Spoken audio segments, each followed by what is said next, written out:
বন্ধুরা, আজকের এই ভিডিওতে আমরা জানব ইন্ডিয়ার টপ 5 স্পেশাল ফোর্স কোন কোনগুলি। এমনিতেই আমরা অনেকেই জানি যে স্পেশাল ফোর্স শুধুমাত্র স্পেশাল অপারেশনের জন্যই বানানো হয়, আর আর্মিদের মধ্যে স্পেশাল ফোর্সরা একটু অন্য ধরনের স্পেশাল হয়। তো চলুন জেনে নেওয়া যাক ইন্ডিয়ার টপ 5 স্পেশাল ফোর্স কোন কোনগুলি। নাম্বার 1, মার্কোস ইন্ডিয়ান নেভির একটি স্পেশাল ফোর্স ইউনিট, যাদের আগে মেরিন কমান্ডো ফোর্সও বলা হতো, যাদের 1987 সালে স্টাবলিশ করা হয়। মার্কোস সকল ধরনের পরিস্থিতি এবং সকল ধরনের পরিবেশে যুদ্ধ করতে খুবই পারদর্শী। মার্কোসদের সমুদ্রের যুদ্ধে সবথেকে সক্ষম বলে মনে করা হয়। নাম্বার 2তে আছে প্যারা এসএফ বা প্যারা special force. Para commando Indian আর্মির একটি স্পেশাল ফোর্স, যাদের 1966 সালে বানানো হয়। প্যারা কমান্ডো ভারতের স্পেশাল ফোর্সের একটি বড় অংশ, আর এই প্যারা কমান্ডোদের ট্রেনিং এতটাই টাফ হয় যে এদের ট্রেনিংয়ে 90% লোকেই ট্রেনিংয়ের সময় ছেড়ে দেয়। নাম্বার 3তে আছে গরুড় স্পেশাল ফোর্স।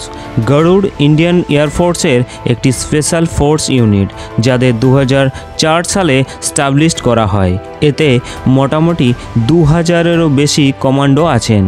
একজন গরুড় কমান্ডোর ট্রেনিং কমপ্লিট হতে মোটামুটি 3 বছর সময় লাগে। এই ইউনিটের নাম গরুড় পাখির নাম থেকে করা হয়।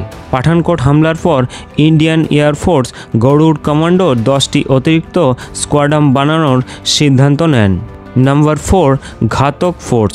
ঘাতক ইন্ডিয়ান আর্মির ইনফ্যান্টরি প্ল্যাটনের একটি স্পেশাল ফোর্স, যারা শত্রুপক্ষের ওপর হঠাৎ আক্রমণ করা বা শত্রুপক্ষের এয়ারবেস ধ্বংস করার অপারেশনগুলি সফলভাবে কমপ্লিট করেন।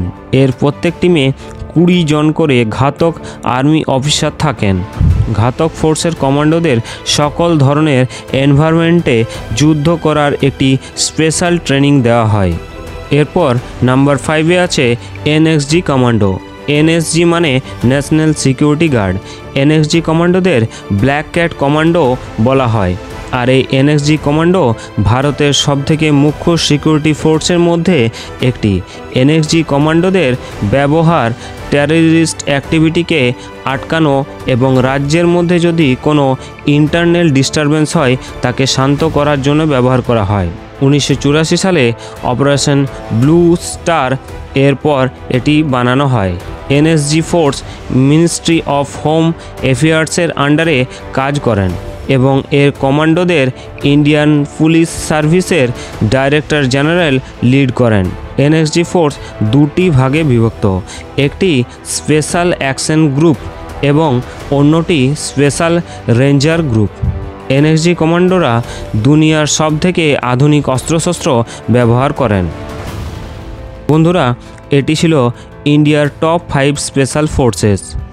এই ভিডিওটি নিয়ে আপনাদের কোনো বক্তব্য থাকে তবে কমেন্ট সেকশনে অবশ্যই শেয়ার করবেন, এবং যদি আপনাদের এই ভিডিওটি ভালো লেগে থাকে তবে একটি লাইক এবং চ্যানেলটিকে অবশ্যই সাবস্ক্রাইব করবেন।